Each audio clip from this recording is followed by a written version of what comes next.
DMTV Info, votre chaîne d'information en temps réel. La politique, la santé, le sport, les faits de société, la musique, les rumeurs et bien plus encore. Vous découvrirez cela dans notre chaîne DMTV Info.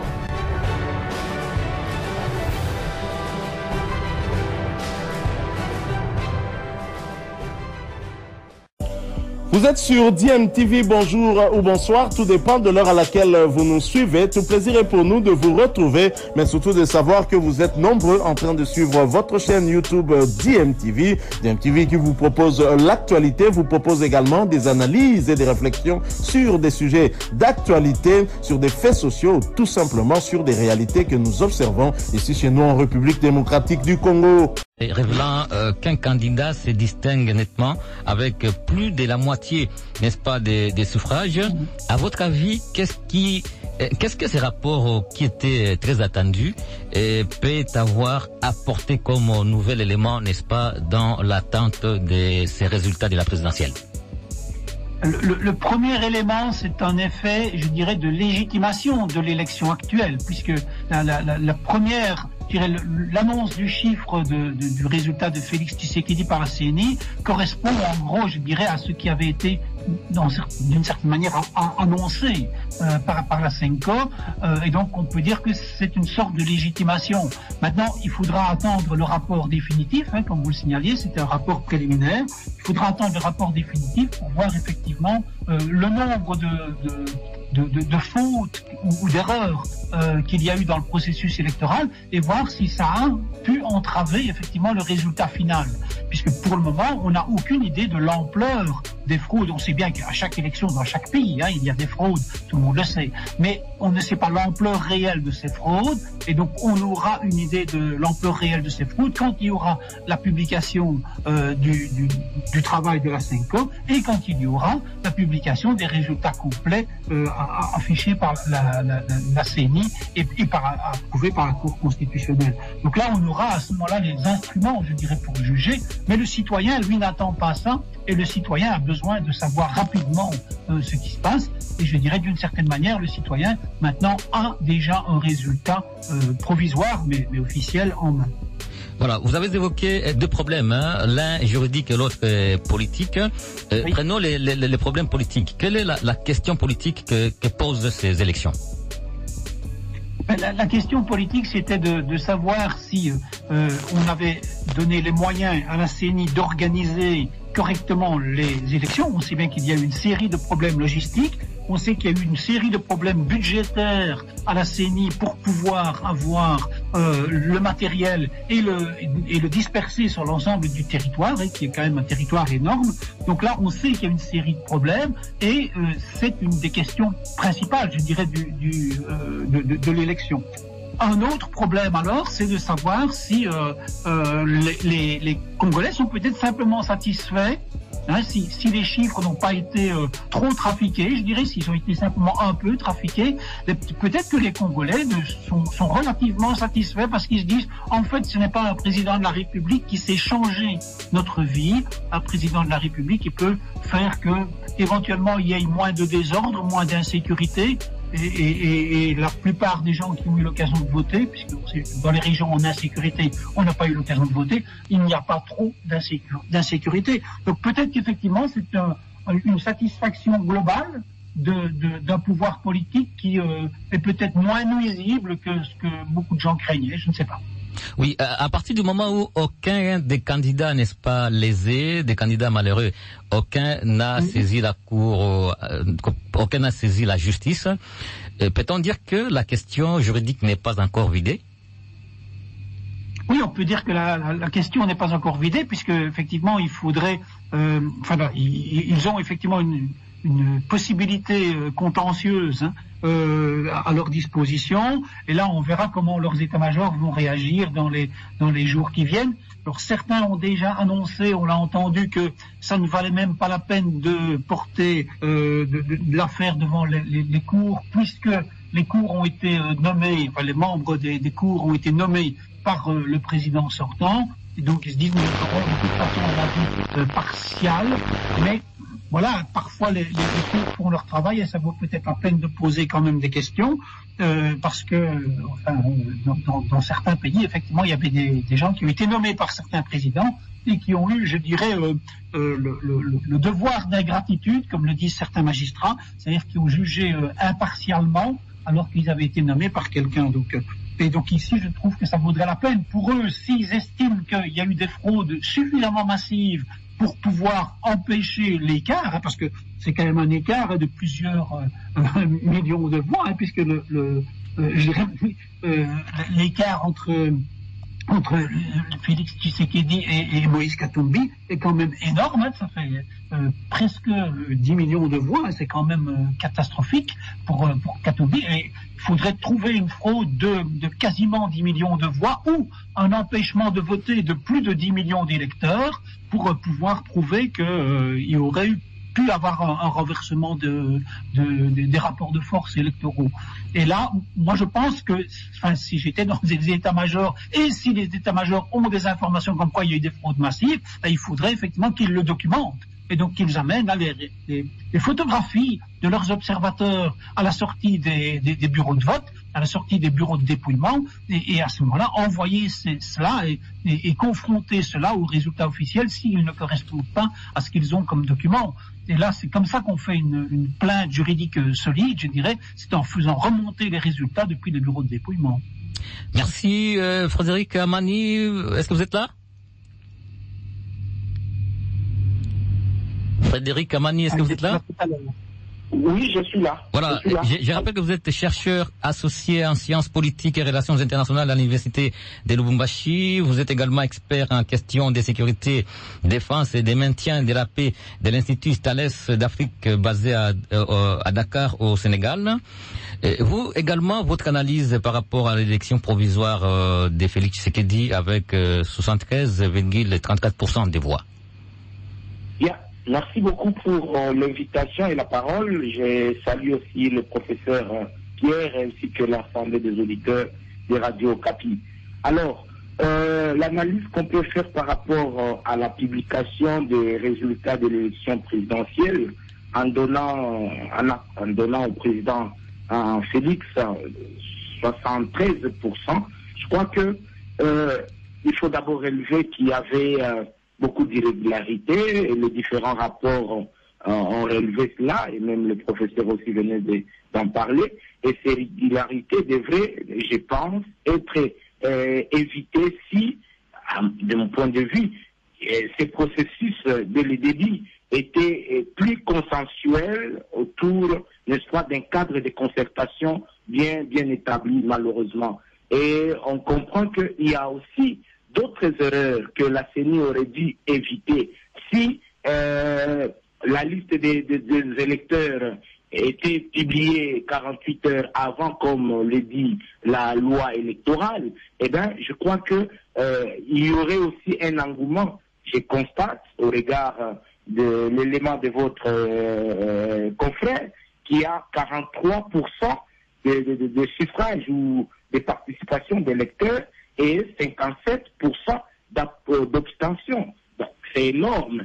Et je crois que cela est dû au fait qu'il y a certains électeurs qui se sont présentés au bureau de vote le matin et il fallait attendre peut-être autant d'heures, autant de temps pour passer dans les bureaux de vote pour répondre à leurs devoirs, malheureusement. Donc, et aussi un autre élément, c'est que aujourd'hui ces résultats ont été publiés, bien que ce soit provisoire. Nous attendons la Cour constitutionnelle pour la confirmation ou l'invalidation. Mais ce qui est important ici, c'est de voir est-ce que le problème ou le souci était de respecter les délais constitutionnels, parce qu'on ne les dit pas assez. Est-ce que était important de respecter les délais constitutionnels ou d'allonger ces processus d'une semaine, de 10 jours, pour permettre à ce que les différents problèmes constatés, le vote est allé jusqu'à 4-5 jours, alors que la loi ne le prévoit pas. Et maintenant, quelle a été l'explication du président de la CENI par rapport à ces prolongements? Je pense que ce soit du côté de l'opposition ou de la société civile, en montrant que pendant ces 3-4 jours de prolongement, il y a eu ces fraudes ou ces régularités. Je crois que ça risque encore d'entacher à ces processus.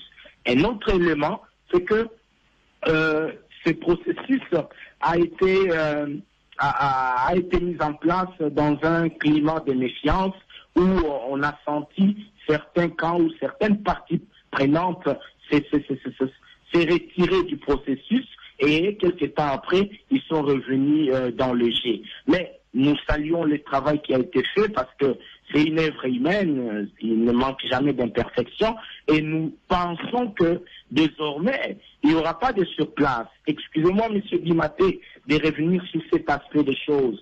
On a tendance à penser corriger les erreurs du passé, mais malheureusement, on entre dans les erreurs et, excusez-moi, de faire peut-être plus grave que les erreurs du passé, malheureusement. Moi, je pense que au regard des failles constatées dans ces processus, le 4e cycle, je le rappelle, eh bien, le prochain cycle va corriger ces erreurs et pour permettre à ce que, parce que les élections, c'est un élément fédérateur, un élément qui consolide l'unité et non un élément qui contribue à la division ou à la violence.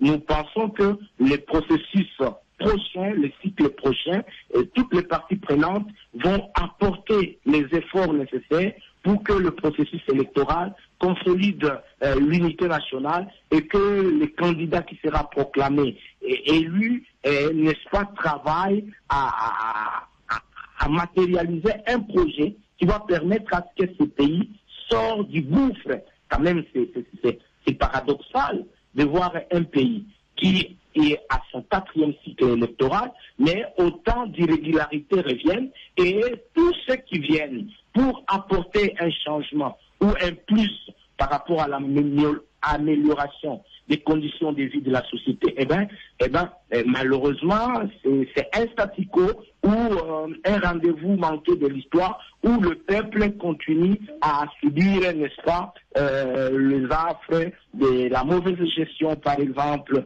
les affres, n'est-ce pas, de la mauvaise gouvernance. Pourquoi? Parce que il y a certaines erreurs qu'on ne sait pas corriger à temps. Voilà comment on peut analyser, mais nous félicitons les candidats relis et nous appelons, surtout c'est important, nous appelons le peuple congolais à l'unité et à la cohésion nationale parce que ce qui est important, ce n'est pas la victoire d'un camp contre l'autre, mais c'est pour que le Congo puisse décoller, c'est pour que le Congo puisse aller de l'avant autour, n'est-ce pas, d'un projet fédérateur, un projet qui va inclure toutes les tendances confondues. Frédéric Amani, Félix Tshisekedi vient d'être réélu provisoirement avec 73% des voix. Est-ce que le fait pour l'opposition d'être parti en ordre dispersé peut à lui seul expliquer, n'est-ce pas, ces scores élevés, ou alors il y a d'autres facteurs qui peuvent expliquer cela? Merci beaucoup pour cette question pertinente. Mais moi je pense que, comme toujours, le pouvoir en place a réussi d'abord à émietter ou à diviser l'opposition, que ce soit le régime passé, même le régime actuel. Et cette division de l'opposition a permis d'avoir une opposition plurielle, où chaque candidat opposant pensait être indispensable que l'autre, malheureusement. Et l'opposition était allée en ordre dispersé, qui a aussi favorisé ou donné un boulevard au candidat sortant, celui qui vient d'être réélu. Alors, moi je pense que cela a contribué, mais il y a aussi d'autres facteurs, notamment le discours. Le discours, parce que on ne le dit pas assez, le moment de campagne, surtout au niveau présidentiel, c'est un discours programme, un projet de société offrant que les souverains primaires devraient s'approprier. Malheureusement, lorsque vous lisez les différents projets de société des différents candidats, bon, excusez-moi de le dire comme ça, à un certain moment, on pensait que c'était du copier-coller ou c'était des projets de bonnes intentions, mais la matérialisation devrait poser problème. Et un autre élément aussi, on ne doit pas oublier que les votes en RDC bien que c'est discutable, le vote est sociologique. Alors, il faudrait que chaque candidat président à ce pointant doit aussi, n'est-ce pas, compter sur un certain nombre de leaders du coin. Ça, c'est un autre aspect qu'il faut tenir en compte. Et enfin, le vote au niveau présidentiel, c'est aussi un vote populiste, excusez-moi de le dire ainsi, dans la mesure où la population a besoin d'entendre ce qu'il veut. Excusez-moi de le dire. Du fait qu'à l'Est, le président qui venait d'être réélu, le président Félix, s'en prenait trop à son homologue, le président Kagame. À un certain moment, on a senti une liesse ou un engouement à son électorat. Et que, bien que, et un autre élément, du fait que, parce que on n'oublie pas qu'en Afrique et au Congo, on a toujours pensé à cette fameuse théorie du complot, où on pense que le malheur des Africains ou le malheur du Congo serait aussi lié à l'étranger. Eh bien, en parlant de l'étranger, en montrant que le danger ou le mal, c'est l'étranger aussi, ça peut contribuer à avoir un électorat. Donc, autant de facteurs qui ont concouru à ce que le président Félix soit relié avec ses scores. Mais nous pensons que, au moins pour cette expérience, l'opposition désormais, c'est le souhait aussi des Congolais, l'opposition désormais n'ira plus à l'ordre dispersé et qu'il y aura un engouement autour d'un leader avec un projet fédérateur pour battre campagne. Frédéric Amani. Enfin, allô? Oui, allez-y. Oui, en fait, je crois l'avoir dit que, sans minimiser d'autres candidats, le match était entre le président réélu Félix Tshisekedi et Moïse Katumbi, je l'avais dit avant, et je ne minimise pas les autres, mais ce qui est quand même un peu triste, excusez-moi de le dire ainsi, c'est que les candidats d'opposants qui ont refusé de se mettre ensemble parce qu'il fallait porter un candidat opposant au sommet, mais lorsqu'il s'agit de contester les élections, vous voyez, le candidat président Dr Mukwege, Martin Fayoulou, Moïse Katumbi et les autres, alors qu'à un moment, durant la campagne, ces candidats ont semblé se jeter des pics, alors qu'il y avait possibilité de se mettre ensemble bien avant pour faire un match entre les candidats qui venaient d'être réélus malheureusement. Donc un problème de stratégie électorale a aussi favorisé à ce que l'opposition puisse perdre. Justement, cette opposition appelle la population à rejeter ces élections. À quoi peut-on s'attendre? Quels pourraient être, à votre avis, les scénarios possibles? Les scénarios possibles par rapport à l'appel des leaders d'opposition, ces scénarios seraient décevants, ce que je ne souhaite pas, parce que on ne doit pas minimiser que les candidats opposants sont des leaders d'État et encore dont leurs mots sont suivis, que ce soit les candidats Moïse Katumbi, Martin Fayoulou, Denis Mukwege et bien d'autres, mais je ne les souhaite pas. Voilà pourquoi il est important maintenant. Les camps du président Félix et les camps des opposants doivent se mettre ensemble parce que c'est les Congos qui gagnent. Je l'ai dit, ce n'est pas la victoire d'un camp contre l'autre, mais ça doit être la victoire de tous les Congolais. Merci. Il est vrai que les irrégularités ont été décriées, la fraude a été décriée, mais faudrait-il que aussi l'opposition le prouve devant les instances judiciaires pour que la Cour constitutionnelle puisse annuler cette élection et organiser une autre si le cas. Mais je pense que l'appel de ces leaders ils doivent mettre un peu d'eau dans leur vin, sinon si ils s'attenaient à ce que le peuple puisse défendre leur vote, eh ben, je crains que les jours à venir soient sombres, ce que je ne souhaite pas, mais je plaide à ce que les camps du président Félix et les camps de l'opposition puissent, n'est-ce pas, harmoniser leur vie pour empêcher à ce que la RDC puisse vivre d'autres scénarios post-électoraux, notamment le coulement des sangs et l'instabilité politique, alors qu'il y en a déjà. Merci. On devait aussi avoir Alain-Joseph Lomanja, analyste des questions électorales et docteur en éthique sociale. Malheureusement, on n'arrive pas à les joindre. Là, on va aller à Mbujimaï pour voir l'ambiance dans cette ville. On sait que Mbujimaï est le fief du candidat numéro 20, Félix Antoine Tshisekedi, qui vient d'être réélu à titre provisoire. Et on va voir l'ambiance dans cette ville avec vous, Esther Ndalafina. Est-ce que vous êtes là? Je suis là, Guy Maté. Bonjour. Je salue aussi tous les auditeurs de Radio 4. Bonjour, Maman Esther. C'est quoi l'ambiance pour le moment dans la ville de Mbujimaï, au Kassai oriental? Merci, Guy Maté. Je peux dire que quelques heures après la publication des résultats provisoires de l'élection présidentielle, l'ambiance est toujours festive en Mbujimaï. Les habitants en liesse sont sur les grandes artères de la ville. Il est pour l'instant difficile d'arriver d'un point à un autre suite aux embouteillages constatés pour la première fois en pareille circonstance. Des marches, des caravanes motorisées sont constatées sur plusieurs artères. Les crépitements de pétards sont aussi entendus presque partout. Des milliers de personnes, donc je peux dire des jeunes, des vieux, sont sortis de leur résidence. Certains chantent, d'autres crient pour manifester la joie. Il y a d'autres aussi, d'autres personnes qu'on voit comme devant les débits de danseurs, même dans des terrasses, en train de danser. Donc l'ambiance est donc électrique sur la ville. Mais une fausse note, Guy Maté, c'est en fait la destruction du siège de Ensemble pour la République, donc situé sur le boulevard M. Laurent Désiré Kabila, c'est en diagonale de la Banque centrale dans la commune de Djono. Nous venons donc de la prendre.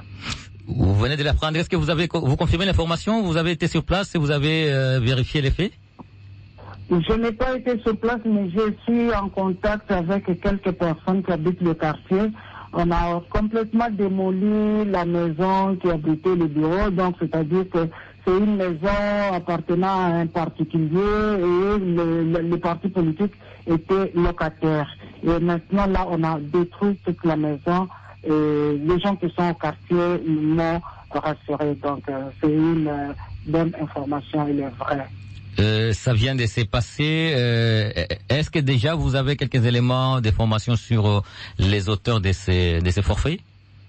Difficile pour l'instant de connaître les auteurs parce que tellement qu'il y a beaucoup de jeunes qui viennent de partout et qui se croisent, qui se croisent et d'autres vont dans des directions opposées.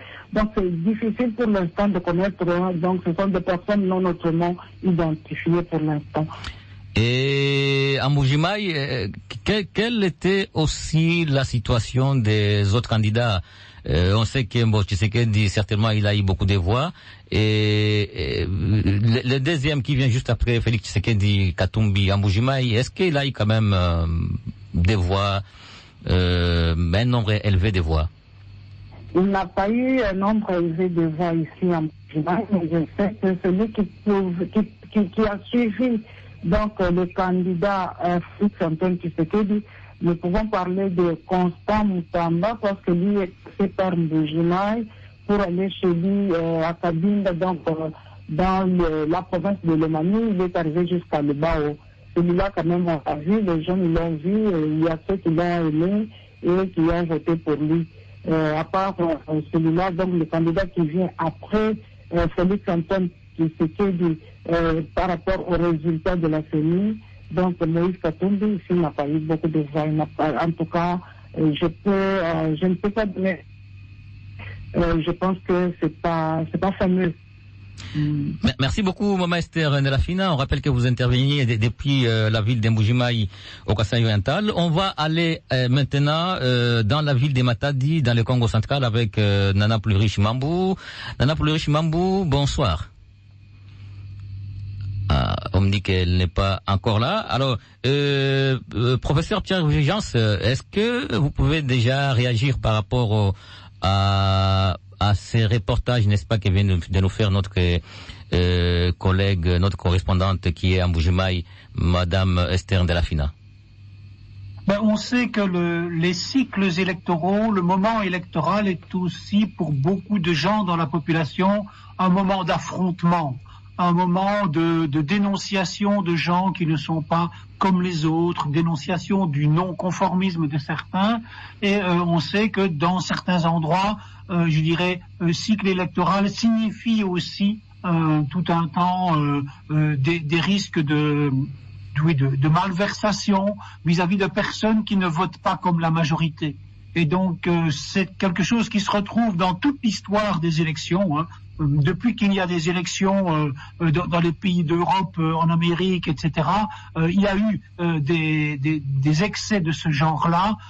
Et donc, effectivement, c'est le rôle d'un État de droit que d'essayer de les limiter, d'empêcher qu'il y ait des dégâts trop importants. Mais le fait qu'il y ait une tendance populaire à chasser celui qui ne vote pas comme la majorité dans une circonscription, c'est quelque chose d'assez classique, malheureusement. Mais donc ça, je dirais, le tout, c'est de savoir si les leaders locaux ont appelé ou non à faire usage de violence vis-à-vis des bâtiments ou des personnes représentant l'opposition. Et alors là, effectivement, il y a lieu à poursuivre en justice et à rétablir un ordre, je dirais, d'état de droit. Mais ça, on ne sait pas dire si c'est bien ça qui s'est passé. Et voilà, il faut voir si les leaders locaux ont excité leurs militants, ou bien si au contraire, ils leur ont dit, bon, on a gagné, maintenant on n'a pas besoin d'écraser les autres, on a gagné électoralement et ça suffit.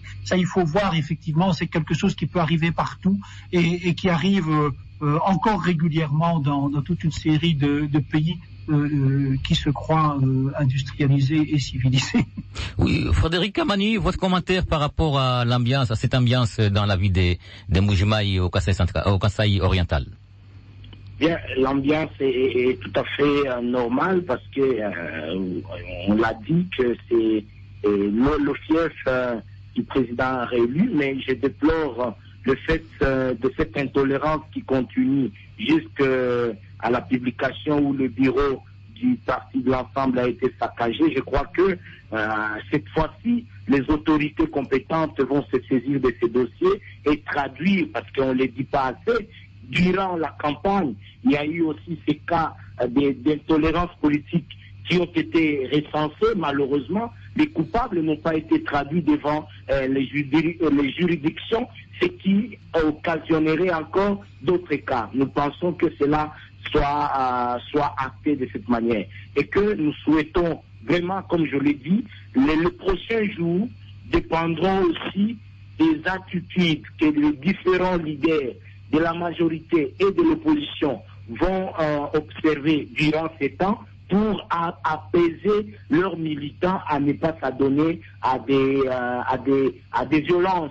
Il est vrai que la Constitution l'autorise, vous avez fait allusion à l'article 64, mais de manière pacifique et non en s'apprenant au bien des citoyens, au bâtiment, ça c'est condamnable. Et je pense que les leaders doivent appeler leurs militants au calme et s'il y a possibilité soit d'annuler les élections ou d'aller devant les juridictions, la Cour constitutionnelle, pour, n'est-ce pas, présenter les preuves afin que vraiment, je pense qu'il est temps que la RDC décolle et qu'au lieu de tourner à rond, où on organise les élections, pensant que ça va permettre à ce que une accalmie soit là, une stabilité, mais c'est encore un cercle vicieux parce qu'il y a, n'est-ce pas, des troubles ou des incompréhensions. Nous pensons que les Congolais vont, n'est-ce pas, penser république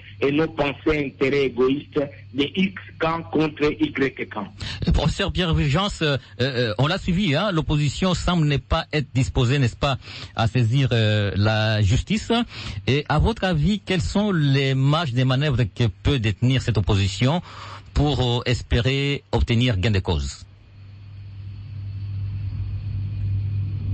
Je dirais, puisqu'on est en dehors du système juridique, forcément, il y a l'appel à l'insurrection et à la désobéissance civile, je dirais. Et là, on se souvient effectivement qu'en 2011, Étienne Tshisekedi avait considéré qu'il avait gagné les élections que la CENI avait proclamé que c'était Joseph Kabila qui avait gagné. Et là, Étienne, le père le président actuel avait demandé aux forces de l'ordre de lui donner l'impérium, et tout le monde se souvient que ça n'avait pas marché du tout, parce que dans un système policier et militaire bien organisé, la chaîne de commandement est quelque chose de très important. Et donc, si il y avait eu des désistements, des défections à ce moment-là, on pourrait imaginer qu'il y en aurait maintenant.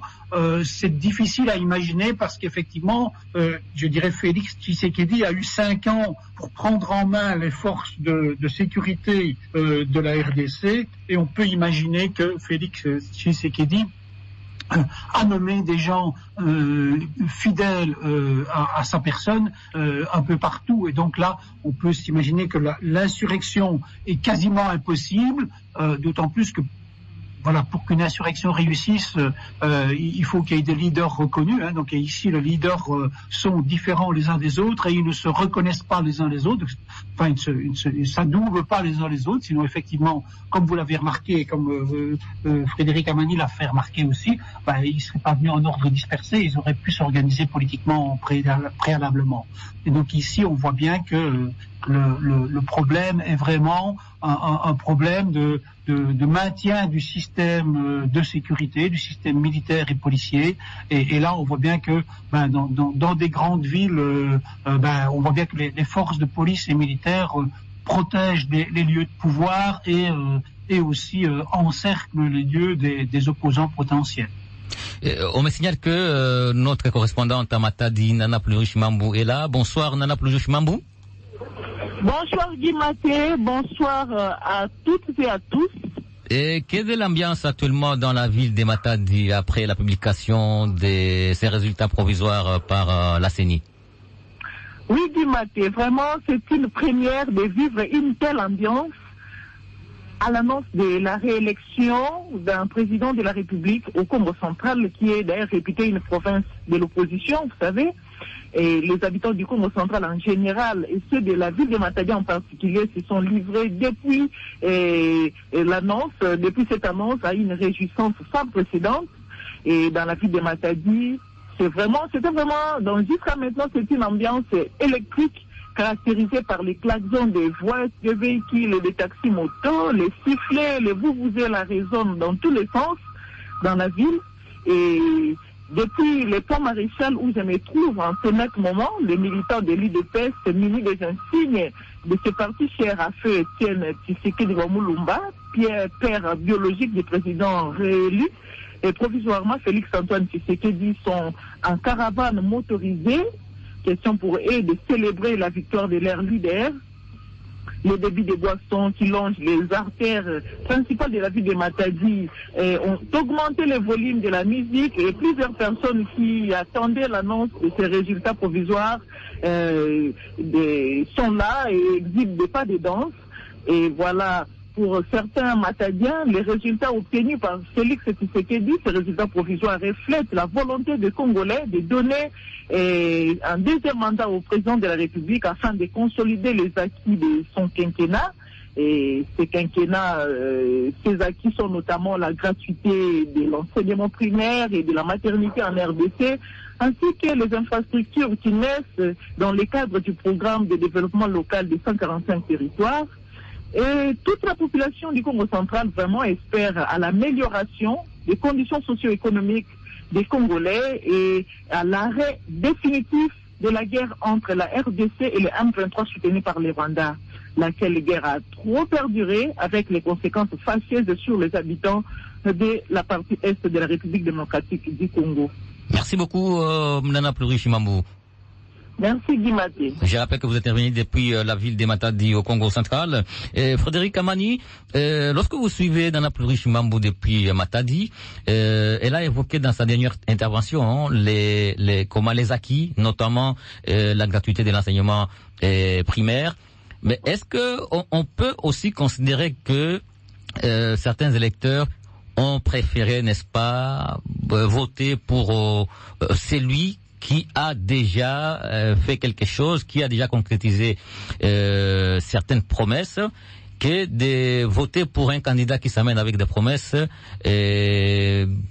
quand on ne sait pas si ces promesses seront effectivement un jour réalisées.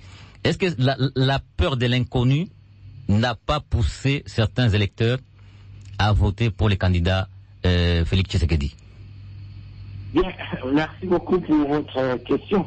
Je pense que c'est vrai, on peut intégrer aussi cet aspect des choses, la peur de l'inconnu, mais je crois l'avoir dit, et ça vaut la peine de le répéter, s'il y avait un camp qui devrait beaucoup travailler, c'était le camp du président Félix, parce que on avait sur quoi le prendre au mot. Ils avaient un bilan à présenter, vous avez fait allusion à la gratuité, et ça me permet aussi de relever un aspect.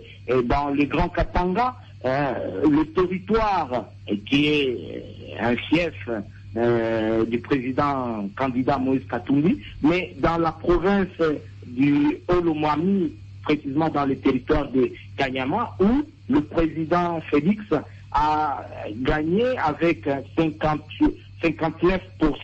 contre 37% Moïse Katumbi par rapport, n'est-ce pas, au service national qui est installé là-bas, où la population aussi, n'est-ce pas, bénéficie du travail du service national. Et je crois que c'est parmi aussi les acquis qu'on peut brandir par rapport au président Félix.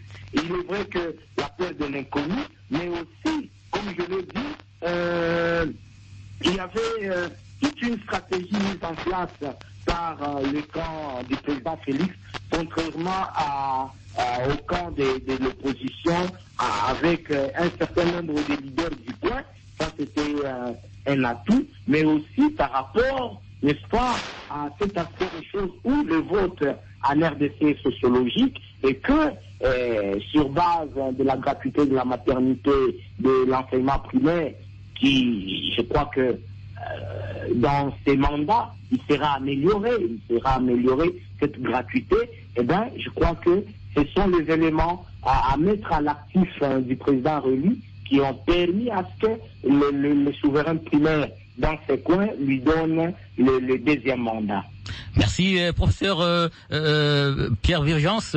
Nous l'avons dit, hein, la Cinco n'a publié que les rapports préliminaires.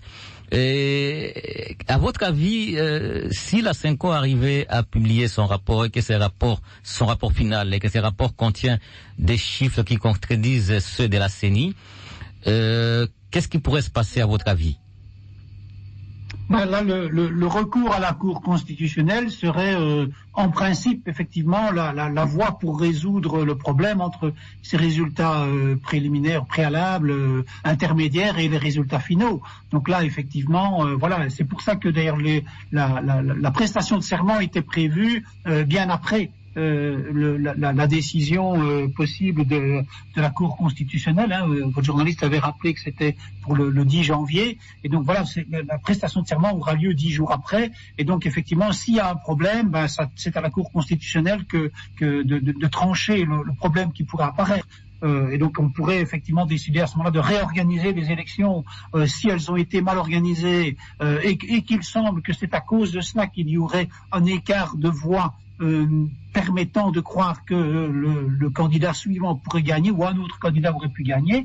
Donc, mais c'est quand même énorme, hein, parce que je crois qu'on a quand même ici plusieurs, presque 10 millions de voix d'avance pour le président sortant. Je suis pas sûr du tout qu'un autre candidat pourrait rattraper cet écart-là. Mais voilà, je reviens aussi à l'explication. Vous aviez demandé à mon collègue Frédéric Amani si c'était la peur de l'inconnu qui avait poussé peut-être les gens à voter pour le président sortant. Je pense que je reviens aussi sur l'hypothèse que j'avais soulignée, à l'utilitarisme de certains électeurs qui se disent il vaut mieux que le pouvoir en place sache que nous sommes favorables au pouvoir en place pour pouvoir avoir des retombées économiques. Je pense que l'utilitarisme de l'électeur ne doit vraiment pas être sous-estimé. C'est quelque chose qu'on voit très régulièrement dans tous les pays qui ont des élections depuis plus d'une centaine d'années. Beaucoup d'électeurs commencent par se demander mais qui est au pouvoir d'habitude ici et quel est le risque le moins élevé que je cours pour pouvoir élire quelqu'un qui pourrait être au pouvoir. Et donc, je dirais, voter de façon purement programmatique ou idéologique, c'est relativement rare. Il y a plutôt effectivement une pesanteur sociologique du poids du pouvoir qui fait que beaucoup de gens votent comme le pouvoir leur semble le vouloir et l'exiger. Et la question qui va se poser dans le mandat à venir, ça va être de savoir comment Félix Tshisekedi va organiser sa succession s'il souhaite que ce soit effectivement l'UDPS qui gagne l'élection suivante. Parce que là, ça veut dire qu'il faut faire émerger un nouveau leader possible et permettre effectivement, alors à ce moment-là, une élection toujours dans son camp, puisque l'UDPS, ne l'oublions pas, est à peu près le seul parti politique en République démocratique du Congo qui a été créé il y a plus de 40 ans. Hein. Donc voilà, il a été créé en 82, c'est quand même important, et donc c'est quand même un parti qui a une histoire et qui pourrait effectivement essayer de former une vraie force politique. Pour le moment, ce qu'on peut dire aussi des résultats, c'est vrai que j'avais pas pensé à dire ça tout à l'heure comme on m'avait posé la question, les 73% de Félix Tshisekedi ressemblent quand même aux quelques 80% qu'il avait obtenus quand la CENI avait fait ses premières proclamations avec 22 circonscriptions seulement et les votes des Congolais de l'étranger. Donc là, on a quand même un résultat qui ressemble à ce qui était annoncé tout au début. Et c'est peut-être ça aussi qui explique donc c'est à la fois cette peur de l'inconnu et cet utilitarisme. L'utilitarisme n'étant que la version positive de la peur de l'inconnu. Oui, professeur, l'opposition rejette ces résultats, conteste ces résultats publiés par la CENI. Est-ce que des négociations avec cette opposition peuvent être envisageables dans un avenir proche? Oh, certainement que certains qui étaient candidats contre Félix Tshisekedi se sont déjà organisés pour négocier une éventuelle place de ministre, moyennant une, je dirais, courbe rentrante vers la soumission aux résultats de l'élection. Et donc là, c'est fort possible qu'il y ait des choses qui se passent. Mais je pense que entre les grands candidats, ou par exemple, avec le président précédent, n'oublions pas que Joseph Kabila avait dénoncé l'organisation du processus électoral et il n'est pas impossible qu'il y ait une force politique qui puisse réémerger dans les années qui viennent autour du président Joseph Kabila, de l'ancien président Joseph Kabila. Et donc ici, il est possible que des gens forts comme Katumbi, Fayoulou et Kabila refusent de négocier, mais il est fort possible que toute une série d'autres acceptent de négocier pour, je dirais, soit se voir reconnus personnellement, soit de voir reconnus ce qui étaient leurs objectifs de campagne. Merci, nous allons conclure. Frédéric Amani, quelles leçons peut-on tirer, n'est-ce pas, de cette élection présidentielle? C'est votre conclusion.